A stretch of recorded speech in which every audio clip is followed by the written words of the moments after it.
조용히 공방전하자.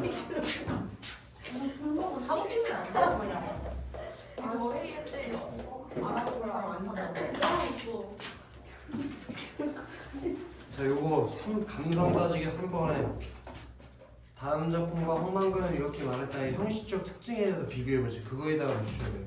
형식적 특징 비교. 그게 이 학습 활동 하나 목적이야. 공방전의 내용을 이해하자는 것도 있지만 형만근하고 공방전의 형식적 특징을 이걸 제목에서 찾아야지. 위에 맨 형식적 특징을 비교하고 이와 같은 형식이 대상을 형성하는데 어떤 효과를 얻는지 말해보세요. 공방 세모처럼. 과학 때도 한번 했었지?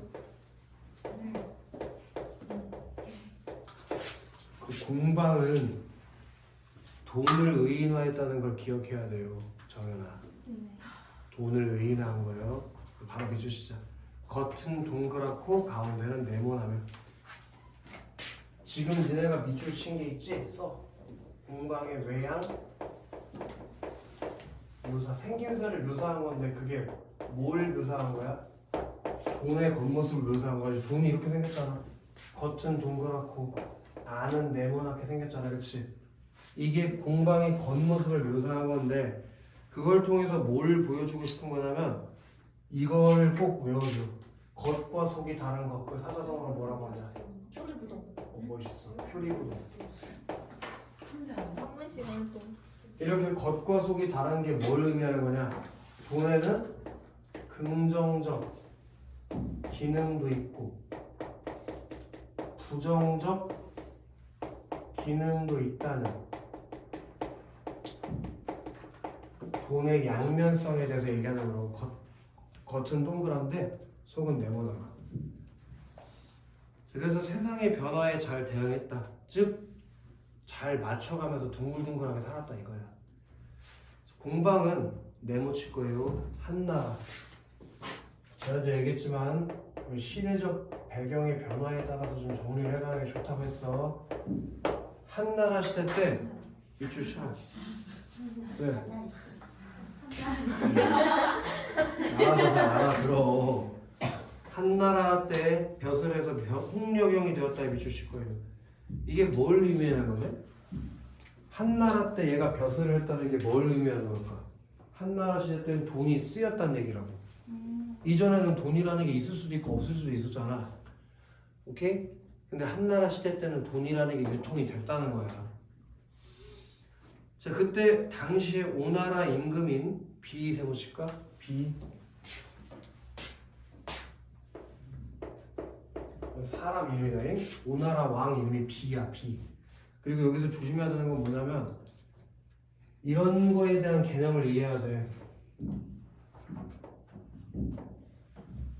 여기 우리나라에 여기 중국, 지금 중국 전체를 통일하고 있는 나라가 한나라야. 한나라의 영토가 뭐 대략적으로 한 이 정도 된다고 치자. 이 정도 돼 실제로.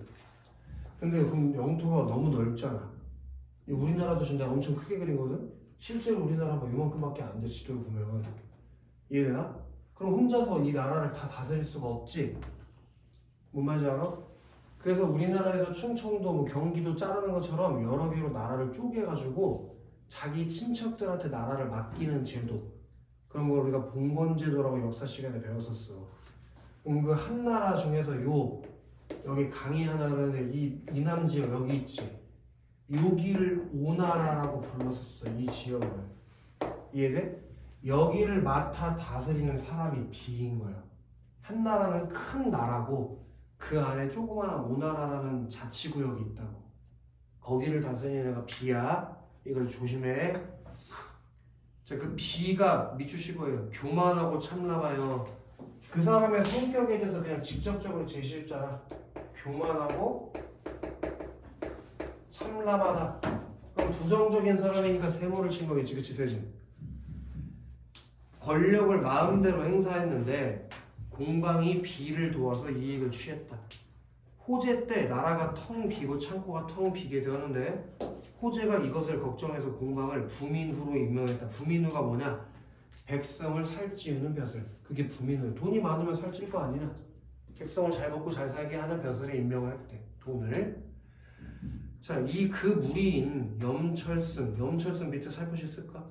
소금과 철이라고 쓸까? 염이 소금 염자고. 철은 알지? 소금과 철. 그 소금과 철 근과 함께 조정에 있었는데 밑주십시다. 근이 항상 공방을 가형이라고 부르고 이름으로 부르지 않았다. 무슨 얘기냐? 자, 염철승 근 이게 소금과 철이라고 했지? 공방은 뭐니? 돈. 근데 정연아, 소금과 철이 돈한테 형이라고 불렀대. 이렇게 형. 그 얘기는 돈이랑 소금, 철 중에서 이때 뭐가 더 귀했다는 뜻? 돈이 더 귀했다는 뜻이야. 이해가 되나? 좋아. 자, 여기도 형광펜 하나 칠할 건데 공방은 성질이 탐욕스럽고 염치가 없었는데 공방의 성질이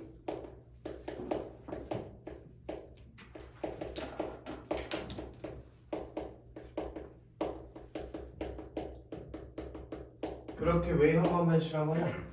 걔 성격을 직접 제시해 준 부분이라서 형광펜 칠한 거예요. 공방의 성격을 직접적으로 얘기해줘서 이미 국가의 재산을 총괄하면 자모. 자모는 뭐냐면 이자야, 이자. 이자 알지? 그 이자의 경중, 가볍고 무거움을 저울질하는 걸 좋아했다. 쉽게 얘기해서 뭐냐면 돈놀이하는 걸 좋아했다 이거야. 아시겠어? 자, 공방은 국가를 이롭게 하는 것에는 도자기와 철을 주조하는 것만 있는 것이 아니라면서 여기부터 가로 하나 알 거예요. 백성들과 함께 조그만 이익을 다투고 물가를 올리고 내리고 곡식을 천대하고 화폐를 귀중하게 여겼다. 그리하여 백성들을 근본을 버리고 끝을 쫓도록 하고 농사짓는 걸 방해했다까지 가로 닫을 거예요. 거기 조그마한 글씨에 그리고 밑주실 거예요. 농사보다 장사에 매달리게 함. 공방이 농사를 짓는 것보다 장사를 하는 거에 더 매달리게 만들었다. 사람들이. 그럼 퀴즈인데 이미 정해라. 근본에 뭐라고 써있어? 그럼 여기 끝 밑주셔볼래? 농업을 버리고 뭘 좁게 만든 거야? 그 끝이 뭐냐는 거야? 장사? 그렇지. 그 밑에 써라. 장사. 그 근본이 농업이고 끝이 장사. 근본이 농업, 끝이 상업, 장사. 옛날 사람들한테는 제일 직업에 귀천이 있어서 의사야. 지금은 현대사회에 직업에 귀천이 없지. 근데 옛날 사람들은 직업에 귀천이 있었다니까 의사야. 제일 귀한 직업이 뭐야? 지금 나한테 뻑큐를 진짜로? 이렇게 했더니 직업에 귀천이 있어가니까 갑자기 뻑큐를 하려고? 그래서 언제부터 이렇게 도발적이었어. 지금 나한테 선생님 머리 잡았다고 뻑큐를 하려고 여기서가 미친건데? 그냥 말로 해. 응? 그냥 말로 하라고. 그렇게 효원아 지금 들켜가지고 아무 말도 못하잖아. 효원아 옛날에는 직업이 사농공상이라고 해서 선비, 농업, 수공업, 상업 그렇게 직업에 귀천이 있었다고. 근데 어차피 선비는 양반이 될 거 아니야. 그럼 평민들이 가질 수 있는 제일 좋은 해야 되는 일은 뭐야? 농업이라고. 근데 돈놀이를 좋아하게 만들어서 농업을 버리고 상업을 하게 만드는 게 바로 이 작가가 생각하는 돈의 폐해야. 이해됐냐? 나 이거 형광펜 쳐라. 사시는 다음과 같이 너무 편합니다. 그리고 잘 들어. 여기서부터 이제 중요한 시험 문제 얘기해 줄 테니까 잘 들어. 지금까지 읽은 부분이지. 지금까지 읽은 부분. 이 앞부분까지. 이 앞부분까지 이게 나온 거야.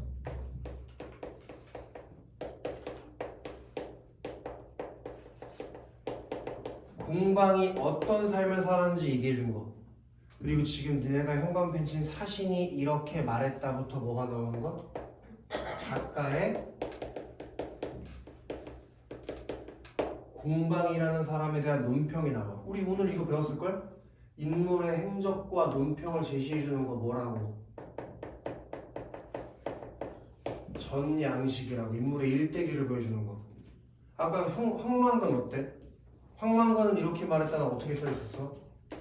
황만근의 행적을 제시해준 이후에 민씨의 논평이 있지 않았어?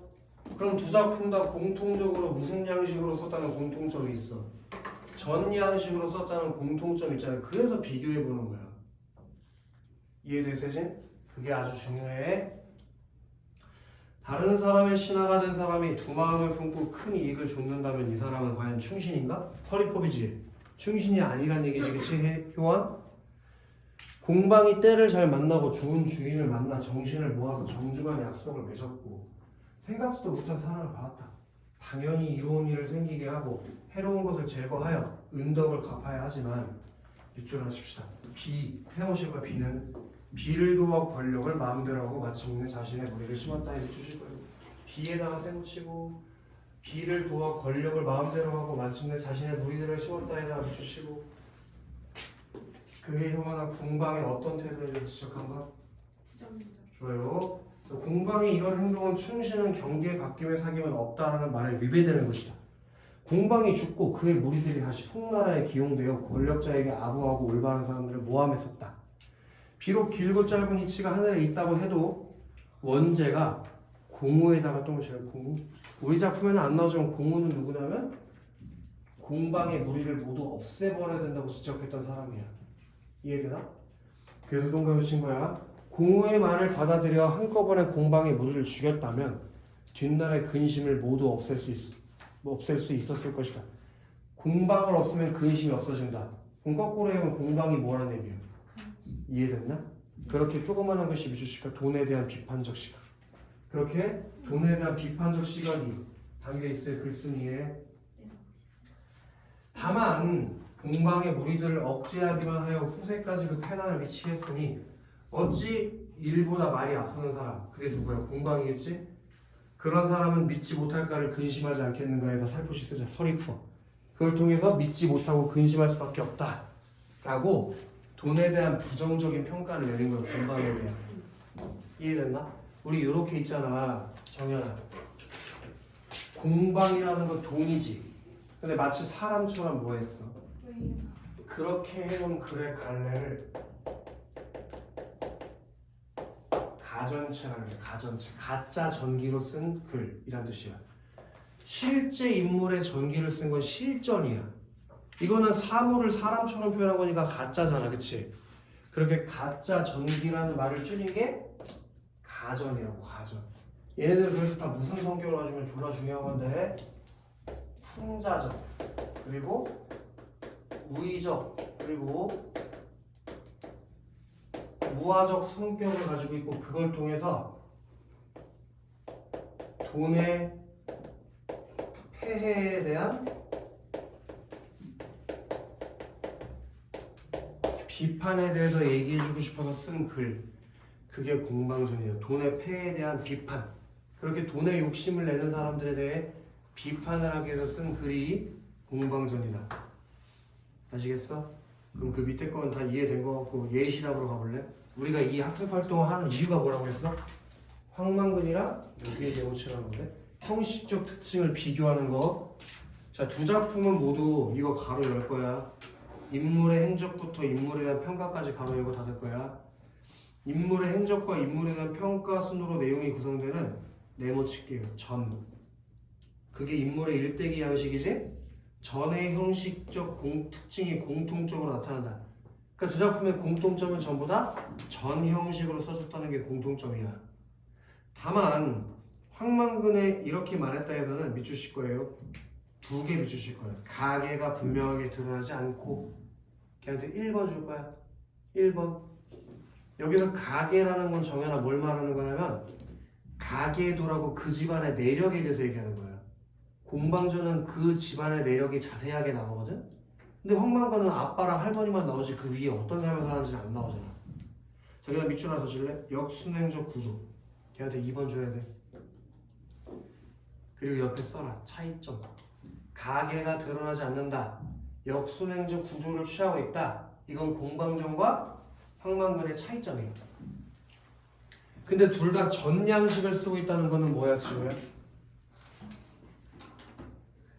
두 작품 모두 전 양식으로 써져 있다니까.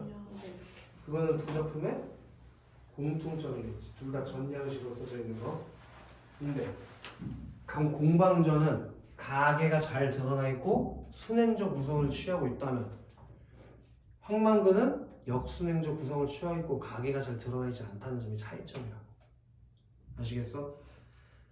전의 형식을 활용할 경우에는 대상에 대한 작가의 인식을 구체적으로 드러낼 수 있어. 여기다 형광펜 하실 건데 작가의 가치관이나 사상을 효과적으로 전달할 수 있다. 그래서 전양식이라는 양식을 선택해서 소설을 썼다는 거예요. 한 점 넘어가서 황만근 마지막으로 정리하면서 글을 마치보려고. 황만근은 단편 소설이자 요거 네모나 치자. 농촌 소설. 농촌을 배경으로 하는 소설이 농촌 소설이야. 성격에 동그라미식이 두 개 있어. 해학, 풍자. 해학적 풍자적 성격을 가지고 있고 이게 고전 소설의 양식을 따온 거라고 했지? 하나 더 쓰자. 세태 비판적. 이렇게 써야 돼. 세태 비판적. 여기서 세태라는 건 사회 분위기를 말하는 거고 쉽게 얘기해서 사회를 비판하는 성격을 가지고 있다는 뜻이야. 부채로 얼룩진 사회를 비판하고 있었잖아. 됐나? 그리고 배경은 1990년대 신대리 농촌 마을이고 시점에는 별표 하나 칠래? 전지적 작가 좀 까먹지 마. 니네 시험 범위 있잖아. 니네 이번 주 시험 범위 있잖아. 이번 주가 중간고사 시험 범위 소설이 2개 나와. 딱 2작품밖에 없어. 난쟁이가 쏘아올린 작은 공. 그리고 이거. 난쟁이가 쏘아올린 작은 공은 시점이 1인칭 주인공 시점이야. 여기 있는 황만근은 아직 안 했어. 앞으로 할 거야. 시험 범위 나왔잖아. 황만근은 이렇게 말했다는 전지적 작가십니다. 그래서 두 작품의 시점 비교하는 거 시험에서 물어볼 수 있으니까 따로 정리를 해. 그 다음 주제에다가 형광펜 하나 칩시다. 왜 너네 난수공 방학 때 배웠잖아. 그래서 부채로 얼룩진 농촌 현실에 대한 고발과 그리고 하나 더 인정이 메말라가는 현대인에 대한 비판. 아까 얘기했지. 이게 부채로 얼룩진 농촌 현실을 이야기하고 그 다음에 이기적인 현대인에 대해서 비판하려고 소설을 쓴 거라고.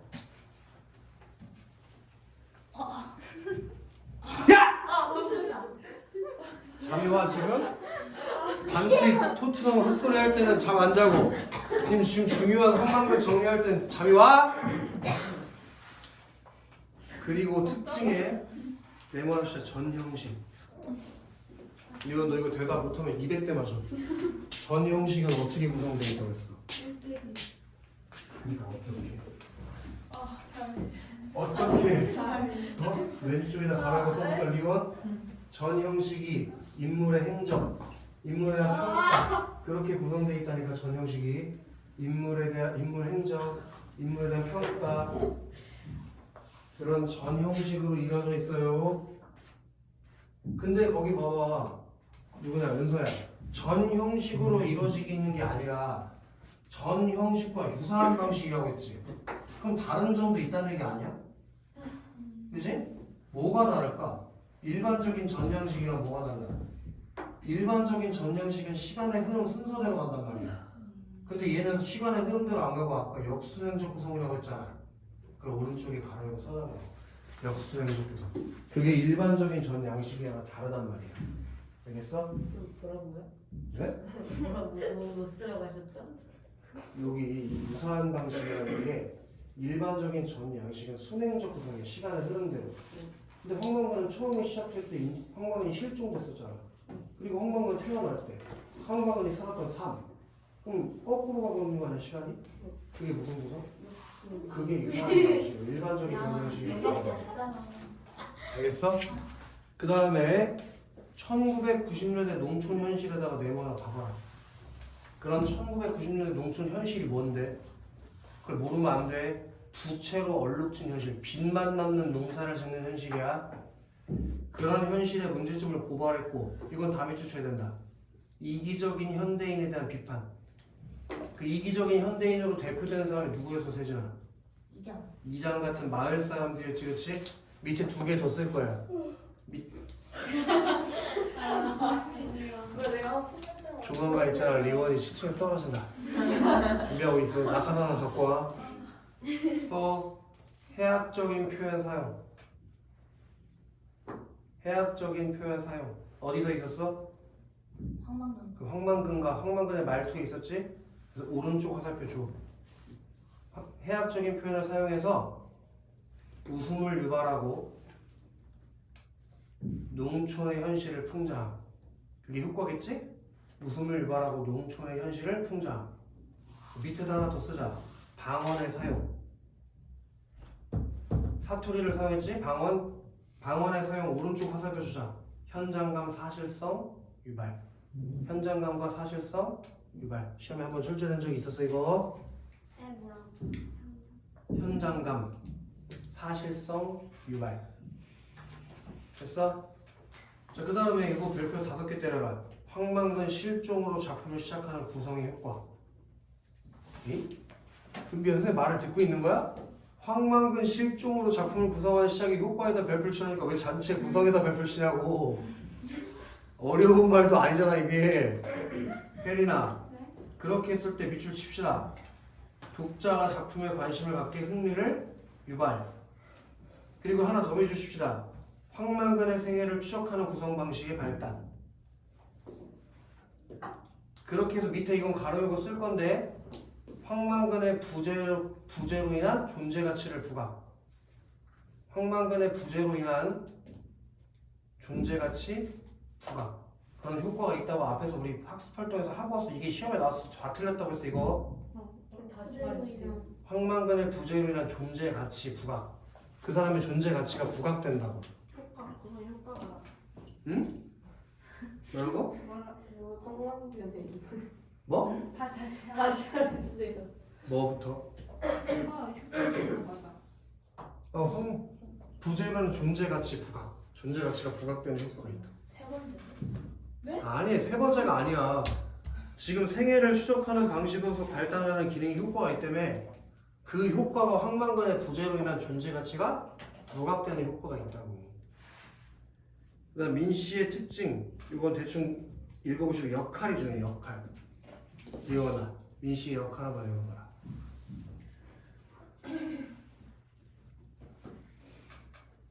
황망근의 발걸음을 관찰하는 이거 하나 외주실게. 황망근의 말과 행동을 관찰해 전하여서 간접적인 방식으로 황망근의 메모를 한다. 여기서 핵심은 별표 짓기 있어. 간접적에다 별표를 쳐야 돼. 그리고 마을 사람들과 다르게 황망근의 훌륭한 성품을 알아봐서 황망근을 바보 취급하는, 여기부터 외주실 거예요. 마을 사람들의 이기적인 모습을 드러나게 하고. 그 다음에 여기 잘 봐야 돼. 또 황망근이 죽은 후에 황망근의 삶과 황망근의 지혜로운 근면성실한 이타적에서 효성에 대한 평가를 하여 여기부터 비추셔야 돼. 묘비명의 적음으로써 황망근의 인물됨을 직접적으로 제시. 그래서 첫 번째 거랑 비교해보라고. 첫 번째 건 말과 행동을 전달해서 간접적으로 드러냈지. 근데 마지막 부분에서는 묘비명이 쓰는 방식을 통해 황망근의 면모를 직접적으로 제시한다는 게 달라. 그게 아주 중요해. 이것도 별표 한 5개 봐봐. 묘비명의 내용 및 형식의 효과. 세진아, 묘비명의 내용 한번 읽어볼래? 민씨가 도서한 것으로 황망근의 시선을 보는 과정 속에 밑줄 하실 거예요. 황망근의 실종과 죽음 해봐서. 또 황망근의 죽음을 이루고 그에 대한 평가를 밑줄십시다. 죽음에도 그에 대한 평가 제시.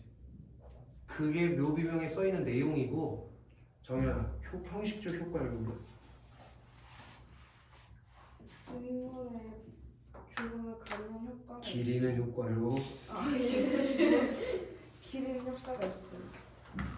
본문에서 제시하지 못했던 인물의 행적과 사용을 직접적으로 드러낼 수 있음. 황망근의 실종 및 죽음에 대한 과정 등 독자의 궁금증을 해소함. 주십시다. 인물의 죽음을 기리는 효과. 그리고 인물의 행적과 삶을 직접적으로 드러냄.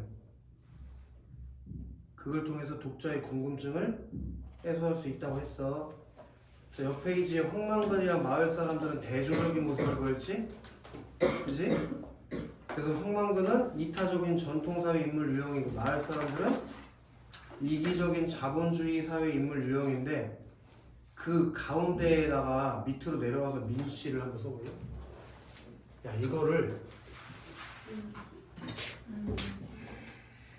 니네가 이렇게 지금 공부를 하고 있어야 된다고. 야씨 학원만 다니면 성적이 오르는 게 아니라니까.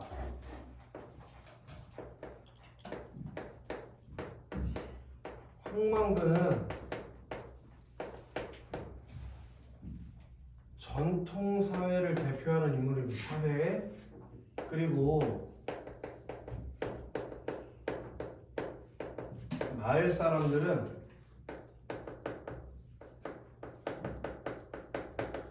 자본주의 사회를 대표하는 인물들인데 요 황만근은 아주 이타적이고 희생적이고 그런 면모를 가지고 있다면 마을 사람들은 이기적이고 이해타산적인 면모를 가지고 있어서 이들이 대조를 이루고 있다고 오늘 수업 처음 할 때부터 얘기했지. 지금부터가 중요해. 이게 책이 없는 거니까 이걸 적으면서 들어. 이들 밑에다가 요 표 밑에다가 민씨라고 살포시 적어보라고. 민씨가 하는 역할이 뭐냐고. 민씨가 이 황만근과 마을 사람들을 관찰해서 전달해주지. 그걸 통해서 민씨는 황만근을 어떻게 봐? 예찬적인 태도로 바라보고 있고 마을 사람들은 어떻게 바라보니? 비판적인 태도를 가지고 바라보고 있다는 게 중요하다고. 오케이? 이게 아주 중요해요.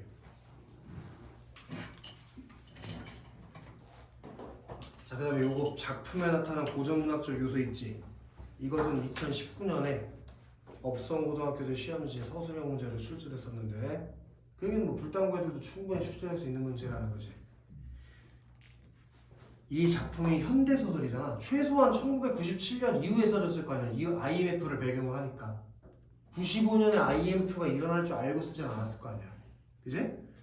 그럼에도 불구하고 가지고 있는 고전문학적 요소가 있다고. 하나는 동그라미 거예요. 전양식. 나머지 하나는 밑으로 내려가야 표 밑으로 해학과 풍자. 그리고 하나 더 쓰자. 3번으로. 아예 밑에서 3번. 비현실성. 그 세 가지가 이 작품이 가지고 있는 고전문학적 요소인데 일단 전양식은 고전산문의 갈래로 이거 가로 열고 닫을게. 인물의 행적과 인물에 대한 평가 가로 열고 닫을게. 인물의 행적과 인물에 대한 평가 순으로 내용을 구성하는데 이 작품에서도 황만근의 행적이 제시되고 나서 민씨의 평가가 나온다고. 그리고 해학과 풍자로 내려가 볼게요. 표는 볼 필요가 없어. 미추실 거예요. 황만근의 우스꽝스러운 말투. 그 황만근의 우스꽝스러운 말투를 통해서 동그라미식과 해학적. 바로 미추실 거야. 이해타산적인 마을 사람들. 바로 동그라미식 거예요. 풍자. 그걸 꼭 기억해줘야 된다. 아시겠어? 여기까지 하면 황만근이 끝나는 거예요. 그럼 친구들 원래 이번 주에 황만근 숙제 문제 풀어놓은 거 있었지? 그거 77조까지 합쳐서 한번 해보자. 77쪽이 아니라 뭐 개소리야. 86조까지 한번 해보자. 86조. 그리고 이제 그거 펴볼까요? 이거? 일요일까지잖아요. 맞아요. 너무 많은데요? 뭐가 많아. 원래 숙제가 앞에 풀이가 있었어. 이거 빼야지. 그거 얼마 안 돼. 저몇 쪽이에요? 이거 몇 쪽인지 모르겠는데 쪽지 시험 황만근은 이렇게 말했다를 찾아야 된다. 쪽지 시험 황만근은 이렇게 말했다. 찾았어?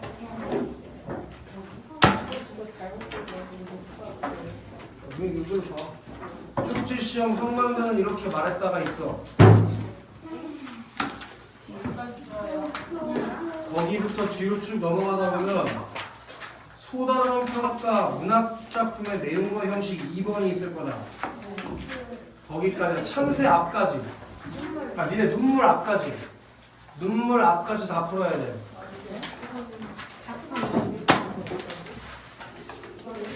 눈물 앞까지 다 풀어라고. 황만근 쪽지 시험부터 눈물 앞까지 다 풀어라고. 그 다음에 아직 끝난 게 아니고 누가 집에 갈 준비를 하지 않을 거 있는데? 너무 많아요.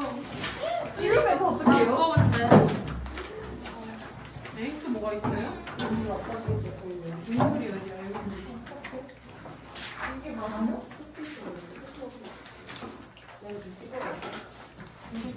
아니 근데 이럴 때가 어디 많지? 아, 설마 이거 이거까지예요? 지금 아닐 것 같아.